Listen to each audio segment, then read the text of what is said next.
So if you are new, just want to welcome you. If you're new, anybody in here, you don't have to raise your hand because it's kind of like, hey, I don't want to really share that right now. But if you're new to the whole church scene and Jesus, and maybe some of you are just kind of checking it out, maybe a friend told you that you were going paintballing for a weekend and you got in a van and jumped in, and next thing you know, you're at church. Well, welcome. Gotcha. Hope you enjoy it. Just want to say that you are welcome here. You belong here, even if you don't get all the songs and, you know, you're, man, I'm not really into the whole preaching thing. Maybe you had a bad experience with church in the past. Basically, the idea here is that we're a community of people gathered from all across, well, I guess now all across America, but specifically in the Northwest that have come together because we believe that Jesus is everything to us, and so we love him. And so this weekend, our theme is up. So we're just going to lift Jesus up. And the other thing we're going to try and do is just kind of lift each other up. So is anybody in here like pro good vibes? Like I could do with some good vibes in my life right now. Who would like some negative vibes in your life? Oh, great. We got haters. I am pro good vibes. So that's what we're going to be doing this weekend is lifting Jesus up, lifting each other up. Just want you to know that if you don't believe everything that the Bible says, or you don't necessarily believe in Jesus, you still belong here and you're welcome here, and you're welcome to hang out as long as you want. Hopefully, as time goes on, you'll get to see Jesus the way that a lot of us have and the way that he's changed our lives. That being said, we're going to read a little bit of a long passage. It's in Genesis chapter 22. And by a long passage, I mean buckle your seatbelts because it's 19 verses. I'm a big fan of the Word of God, mainly because this is God's message to us. So, if you don't mind, how about we all just stand up in honor of it? And during this time, let's not talk to our neighbor and all that. You got your Bible with you? Uh-oh, can't get to heaven if you didn't bring a Bible tonight. I'm kidding. Come on. Some of you brought it in digital form, but you're like, I'm not supposed to have my cell phone out. I'm going to make an exception. Like, if you got your Bible, go ahead, grab it. YouVersion, love YouVersion. Genesis 22, sometime later, God tested Abraham. He said to him, Abraham, here I am. Then God said, take your son, your only son, whom you love, Isaac, and go to the region of Moriah. Now, just quick understanding here. Abraham is over the age of 100 at this time. I'm guessing his son is a teenager because, no offense, but this commandment actually kind of, Abraham got on board with it. You'll see what I'm talking about here in just a second. Anybody in junior high? Don't worry. You ain't going to be there forever, okay? I love that we get to continue to grow and move on from where we are in the moment.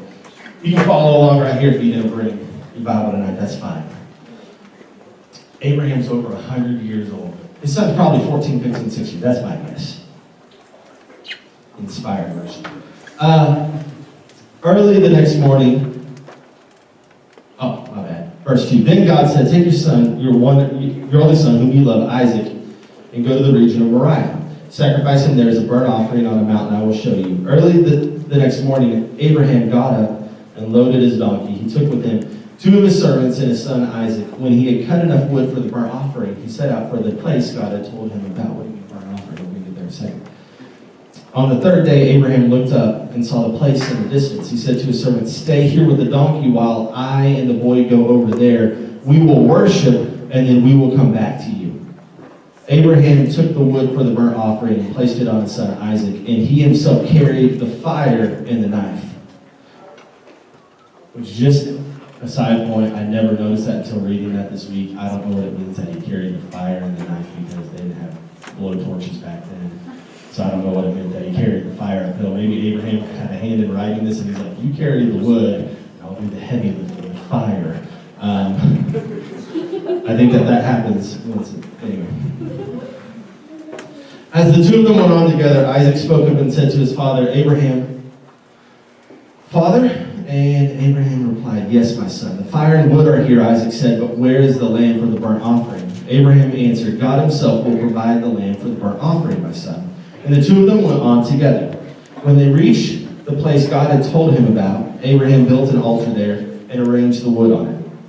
He bound his son Isaac and laid him on the altar on top of the wood. Then he reached out his hand and took the knife to slay his son.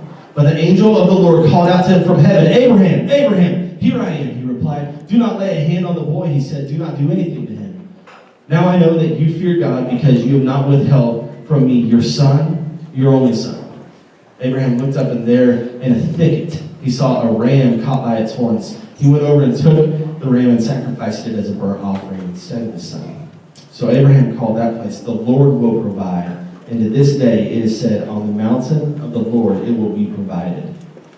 The angel of the Lord called to Abraham from heaven a second time and said, I swear by myself, declares the Lord, that because you have done this and have not withheld your son, your only son, I will surely bless you and make your descendants as numerous as the stars in the sky and as the sand on the seashore.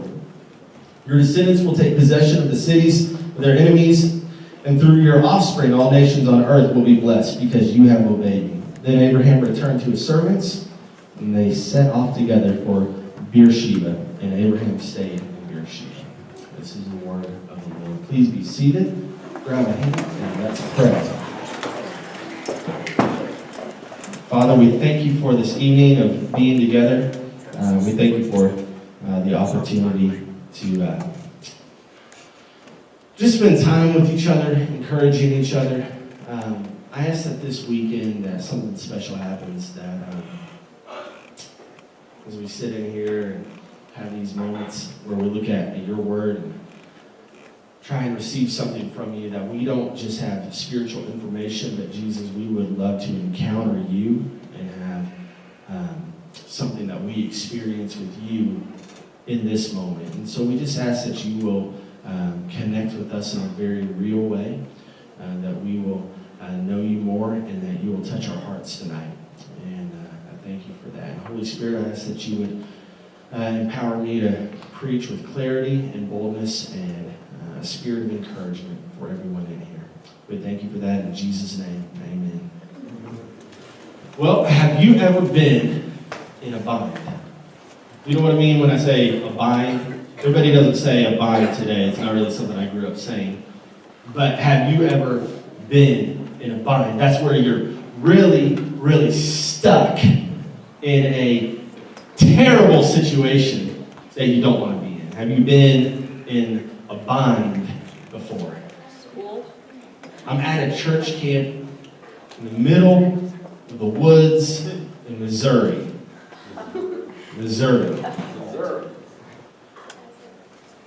I've been hanging out with these kids for a week, all from the hood in Tulsa, Oklahoma, from about 5th grade up through high school.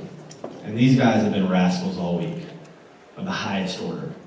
And I'm exhausted, and it's the final night. And as I'm sleeping there, getting the best night of sleep I've ever gotten, I wake up to something gently dropping on my forehead. And through the tent that I was in, we didn't have staying cabins, we were literally staying in a field. Through the tent, water began to seep. And we were in a downpour of downpours. It became a flood. I was extremely uncomfortable in this moment because I don't like to have anything wet fall on me when I'm sleeping. Is anybody else with me on that? So as I'm laying there, I'm thinking, maybe it'll stop. Well, the tent that I'm in, and I'm in this tent with a guy who's like 50 years old, grew up in the hood, lived a crazy life, and Jesus found him and turned his life around about 10 years ago. And then a guy that I've known for 10 years, and he has, I'm not kidding, he has the mattress that resembles Noah's Ark. It's the air mattress that is literally this high off the ground, and he is in the perfect place. Water's not getting on him at all. Water is getting all the way on me. I'm at the bottom of the tent, no air mattress, in the bottom corner, and the water, I begin to feel it's flooding into the tent. Have you ever been in a bind? I think, could I brave this storm? It's about 4 a.m. at this point. Could I just brave this storm? Maybe I can go back to sleep. And I'm a little bit cold, but, I think I could probably maybe go back to... Let me tell you something. When you are cold and wet, you are not going back to sleep as the water continues to come in. So what do? Shove over the old man. I say, "Psst, Ray, let's get out of here. Let's go get in one of the vans, heat it up." He's like, "Great idea." We go and get in one of the vans. We try to wake Jamie up. He was on that nice mattress. He didn't budge at all. We get in to the van, and when we get in there, it was like rain started coming down in sheets. It was like buckets of water are just being poured from the heavens. And I'm so thankful to be in this van, and we turn the heat all the way up, and we're nice and toasty in there. Let me tell you something. There are all these middle schoolers who are sleeping under this circus tent, and the circus tent was just a big top. It didn't have any sides to it. Well, the wind starts sweeping in real nice on all of them. So we drive up there, and we honk and shine lights on them, and they don't move at all. So we're like, okay, whatever, that's fine. We'll go and try and wake the girls up now. No offense, girls, but we did make the guys our first priority on that night. We're like, suckers! So anyway, we drive down there. None of the girls move out of their tent, so we go back. And this time, all of these guys, they just start popping their heads up like little ferrets. I mean, they're just looking up, and then they make a mad dash sprinting to our van. One after the other, until finally, little Sam, who was not really little for a fourth grader, he gets in there, and his face is red, and he's just like, oh, this is terrible. And we see from a long distance off, on this road that was once a road, but is now basically a river, we see Jamie walking from the tent we had been in a good 50 yards away. When he gets up to our van, he just looks at us and says, "You left me." Yes, we did. And we're warm and you're not. And that's fine with me. God bless you. No, I love him. He's one of my best friends. So I was like, oh man, I'm so sorry about that. In the midst of all of this happening, Sam, which by the way, we weren't in one of those nice church vans. We were in the circa 1980s, should have burned it down, old Dodge Ram church van that's still running. And so it already stinks in there. And then you got a bunch of wet middle schoolers. So now it really smells bad because middle schoolers, after a week of camp where they haven't been showering much, can often smell like rotten tofu and, smelly socks. So that's what we're working with. And Sam is sitting in the very back, and all of a sudden, out of nowhere, he throws up everywhere. Have you ever been in a bind? Now, the next day, which was essentially 3 hours later, because we didn't go back to sleep on that night, we drove back to Tulsa. The air conditioner was broken in our van, which happened to be that van, the van that Sam had thrown up in, the van that was now filled with stinky little middle schoolers. And the temperature soared on that day to about 100 degrees, which made everything reek. That's terrible. Has anybody ever been in a bind like that? You may not have been in a bind like that. You may have been stuck in a different way. But in our story here tonight, Abraham was in a bind. Did you capture that in what we read just a couple minutes ago? Abraham was in a bind. Abraham, I am blessing you with a son, which, by the way, I promised that I would give you a son in your old age. And now that you are over 100 years old, I'm asking you to take your one and only son, who you love, up a mountain. And there, I want you. Did we capture what was actually in this story tonight? I want you, God says, to kill your one and only son. If this doesn't make you blink, if this doesn't make you step back from the Bible, you may have been around it too much where you just got familiar with it. This is crazy. I'm blessing you with a son. Now the son that you love, I'm asking you to offer to me as a sacrifice. Does this say God is for children being sacrificed? I mean, if we just read it, it's almost like, whoa, what do we do with this? It's in the Bible, but I don't know what to do. I mean, and this is something, by the way, that faith traditions for thousands of years now continue to wrestle with. This is not just something that Christians wrestle with, but the Jewish people wrestle with it. And then in the ancient Jewish faith, which is where we get our faith, it came from there, and then at Jesus, we found a new understanding about it all. But they have a special word for this, and it's called the akeda. Say that with me. Akeda. You got it? Akeda. Yeah. Yeah, like kids, but just akeda. Anybody wear kids? Do they make kids anymore? Anybody wear Vans? I'm rocking some Vans tonight. You got Chucks on me? Chucks, what's up? That's what's up. Welcome to my mind. Anyway, let's get back to the story. So, akeda means binding.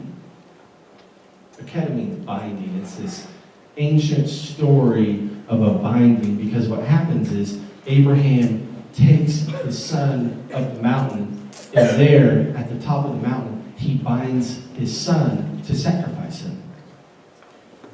Abraham has bound something to God, and what we see is that Abraham actually binds up his own will and his own love to God. It's interesting about Abraham because he didn't start there. In his journey, God actually called him. If you look at his journey, Abraham's just living in a place called Ur, which is modern day Middle East. And Abraham calls him and he says, or God calls Abraham, and he says, I'm going to bless you, and I'm going to bless all peoples through you. And then this is a little bit, let me give you a quick overview of Abraham's life. He moves when God calls him. And he and his wife in their old age are traveling along, but even though she was a little bit older, she's pretty good looking. And Abraham knew it. He said, man, my wife's hot. I got it going on. So they stop in, and there's a guy named Abimelech. And Abimelech's like, who's this lady? And Abraham's going, oh, well, this isn't going to go very well, because if they find out that I'm married to you, they're going to want to kill me so that they can have you. So he's like, this is just my sister. Like, this is my sister. So isn't that crazy? Girls, how many of you would just feel flattered one day if your husband was like, you know what? This is my sister. Because he was afraid that he would get killed. Then later on, God had promised to Abraham that he was going to have a son, and that it was going to be through his wife Sarah. But that wasn't working out. So Sarah is like, hey, I've got a maidservant she's pretty young. She's smoking, so, I mean, it's good. Why don't you just have the baby with Hagar, because that's clearly what God's saying for us. So Abraham's like, yeah, that'll work. No problem at all. It's a terrible story if you're actually reading it. Like, Abraham's not like, oh, yeah, this isn't good because God wouldn't want us to do that. He's like, no, this will work with me. That plan didn't work very well, because as soon as Hagar had a son, Sarah wasn't exactly happy about it. In fact, she started mistreating Hagar, and eventually they dismissed the maidservant and Abraham's son Ishmael. Which led us up to the point where he was given a promise, and I'm not kidding this. This is crazy. Hey, do you guys know this story well? You saw it in flannel grass growing up? Got a VeggieTales? Look, Abraham, do you know how old Abraham was, though, when he and Sarah had Isaac? Come on. They were 100, right? Hold on. Abraham was 100. 100. How old is who's got the oldest grandma and grandpa in here? My grandpa's 93. Grandparents? Anybody? 70?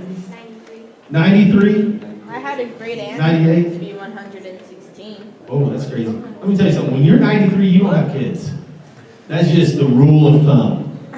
Matter of fact, if you think about it, it's just gross, You're like, that's not happening. But sure enough, God provides a miracle, and it does happen. And now, through God's faithfulness, I promise you this, and we're going to do this, and now I'm blessing you in this way. Abraham, here you go. You're going to be blessed, and you're going to have a son. And now you do have a son, Isaac, and he sees his son grow up, and he loves his son. And then God says, go and sacrifice your son on a mountain to me. Abraham, I believe on those 3 days, you may not believe this, but from any dad that I've ever talked to, Abraham was in a bind. Because there's not a parent, even at their most annoyed state, who would want to kill their son, who would let anybody take the life of their son or daughter. Question for you. What's been your journey of faith to this moment? I'm not talking about the drive here today. I'm talking about the journey of faith that God has brought you on to this moment, because what happened for Abraham on that mountain, what I think maybe God's calling us to tonight, if I was to say something excessively spiritual at the moment, is that God might actually be calling you to bind something up.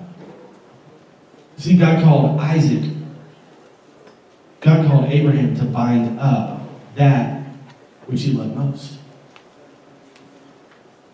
And so I wonder, if God were to ask you at this point in your journey of faith, if he were to ask you to bind something, what would he ask you to bind? Would God ask you to bind your Snapchat? I'm actually not kidding about that. Disappearing pictures. Would God ask you to bind your Instagram? Would God ask you to bind the pictures that you take, or the pictures that you look at, or the images you look at? Would God ask you to bind the gossip that comes from your mouth? Would God ask you to bind the words that come out that you wish nobody heard, but they do hear? Do you think God would ask you to bind the hate in your heart towards someone? Do you think God would ask you to bind the lust in your heart? Do you think God would ask you to bind the lies or deceit that can rest on your lips? What do you think God would ask you to bind tonight? See, here's the thing. God had a secret for Abraham that Abraham, I believe, learned on the other side of this. I believe God has the same secret for you tonight. Because we all have something that we need to bind. Here it is, God's secret. Bind up to God what you love, or it will bind you. I'm serious on this. Bind up to God what you love, or it will bind you.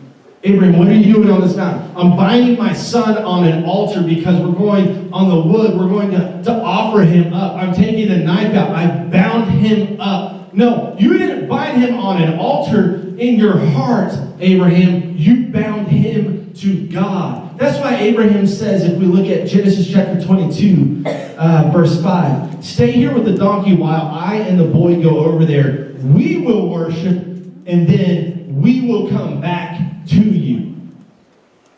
I don't know how God's going to work this out, but the thing I love the most, I'm going to place in his hands. Because the most secure place that I could place anything that I love more than, or maybe anything that I cherish, or maybe anything that I keep a secret more than anything else, the best place to put that is in God's hands. Bind up to God what you love, or the thing that you love will end up binding you. It will become an idol. Listen, I've learned a couple things over the past few years. Let's say we're talking about money. Money makes a fantastic servant, but it is a terrible master. Beauty is to be admired, but if you become subject to it and the desires of it, it's a ruthless tyrant in your life and takes the joy from your soul. People pleasing. Rather than loving people, we seek to have the pleasure of people to tell us that we're good enough. When God says that you are good enough, that you are worthwhile. Bind up to God what you love, or it will bind you. Here's a couple things that I just want to encourage you with tonight on binding things up. Binding up sets you free. Binding up sets you free. Okay? When you bind all things to God, you will become free. And the move of worship by Abraham freed him up to say this: God is the most important to me. there's no one else but God. Even my son, God is the most to me. There's no one else but God. So my faith is unmovable. He was tested in it and he walked through it. If you want to be free, then bind it up. Check this out. We think, and Joe could back me up on this because he talks to people all day, every day, dealing with this. But we think that freedom means control it. When in reality, God says to bind it.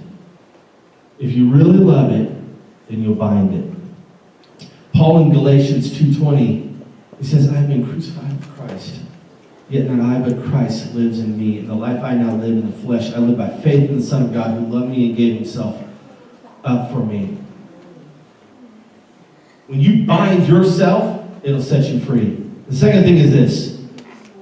Binding up, and this is what we're talking about this week, and we're talking about worship, but binding up creates worship. When you bind something up, it creates worship. What you won't bind up, by the way, what you won't bind up is what keeps you from worshiping God with everything and for everything. So you can't worship God for all the great things he's done when you hold back part of yourself from him. You ever notice that? You walk in with the sin that's just plaguing your heart and you're like, man, God, I really want to worship you, but I can't even lift anything up because I won't surrender this part of myself to you. I'm not letting this go.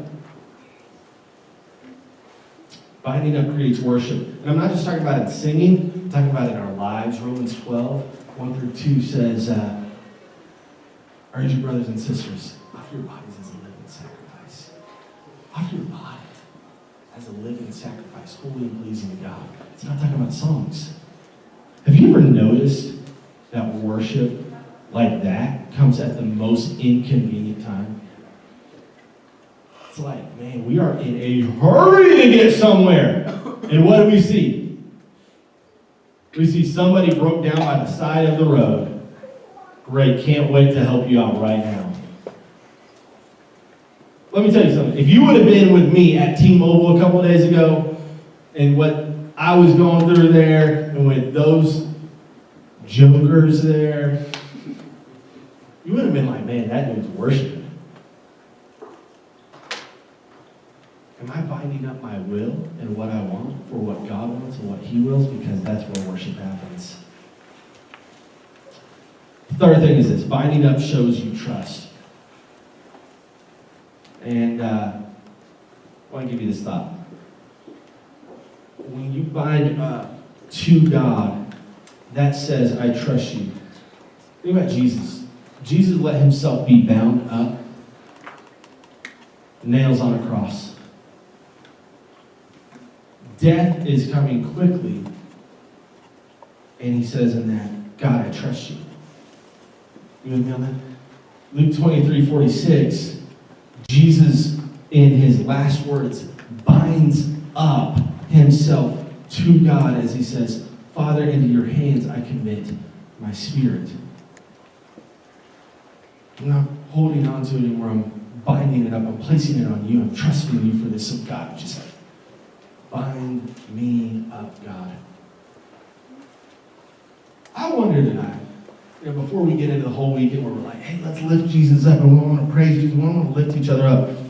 Is anybody like me where you came in tonight and you're like, man, I really don't have it together? I kind of walked in tonight and I don't want to tell anybody, I don't want to look at the person on my left or right, but yeah, if you were asking me right now, like I'm really struggling big time. Like that is me. I'm not the perfect Christian. I don't walk it all the time. I may talk it better than I walk it sometimes, and I wish that wasn't the case. And if you're really asking me, you really want to be honest, what I would say is the thing that I need to bind up is my own heart to God. So I actually decided to do something. My dad doesn't know this. Come on up, Dad. This is probably fun because you preach so that all the time you call on people to come up and do stuff, but then all of a sudden you're being called on to come up here, but you don't know what's going to happen, which is kind of disconcerting. But this is my dad. A lot of you guys know he preaches here at the church. So what you guys also don't know is that my middle name is Isaac. So the stories of Abraham and Isaac have always meant a lot to me because of that.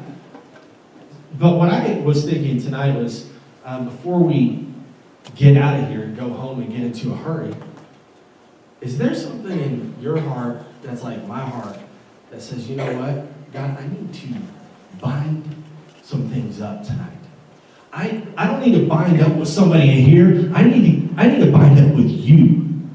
And I'm not leaving this place until my heart is bound over to you. I didn't come here just to have a good time and hang out. I came here to find the one and only God, the true living source, and I need relationship. I need love. I need forgiveness in this place tonight, and I'm not walking out of here without it. I'm going to bind my heart up.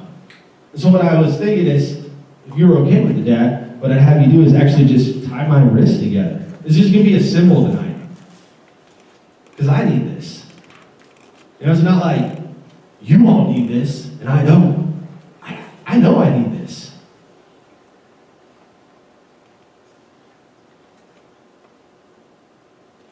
I actually got some scissors right there.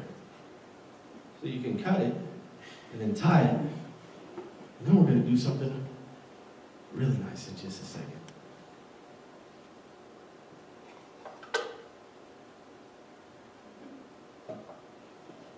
We're about to find out if he knows how to tie a knot.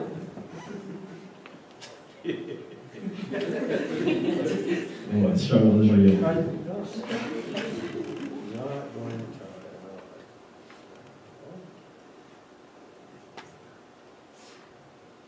Yeah, that's good. You did good. It's very good. That's one of the best knots I've ever seen. Hold on. You don't leave yet. But here's the thing. So, I'm actually up here for about 3.5 weeks. So I know that my dad has things in his life too. And there's things like this. For the past just over a year, my mom has cancer. And so I come in here into town and I visit and I encourage. But I don't walk the walk that he has because, one, it's my mom, not my wife. And it's a different struggle when you're not in the house every day. So what I wanted to say tonight is that I would like to bind you over to God, because as much as I would like to play the part and control it and rescue and do those things, even as your son, I can't do those things because I don't walk in that ground. And so if you're willing, then I want to bind you over and bind your heart to God tonight. And he says yes. And Caleb, come on up and we're going to start worshiping. Hey, we have some people who are ready. You can go ahead and start moving to these tables now. Here's the thing. If you came in here tonight and you say, I got something in my heart that I just need to bind up to God. This may seem silly. This ain't silly. Because you can feel it on your wrist. You can feel the binding. And sometimes you need to solidify something in your soul by just moving to a place in the room and saying, God, I do want to bind something up in my heart tonight. I want to give this to you. I want to trust you with it. I'm handing it over. And I want to be free from it. And so, God, as I bind up this thing that's been controlling me, or this thing that I'm afraid of, or this thing that I love, I'm trusting you with it. I'm giving it over to you. So, if that's you and you have something that you want to bind up tonight, you can go with a friend. They can pray with you. We've got people here who are ready to pray with you. Whatever you want to do, so that you walk out of here tonight with your heart bound over to God.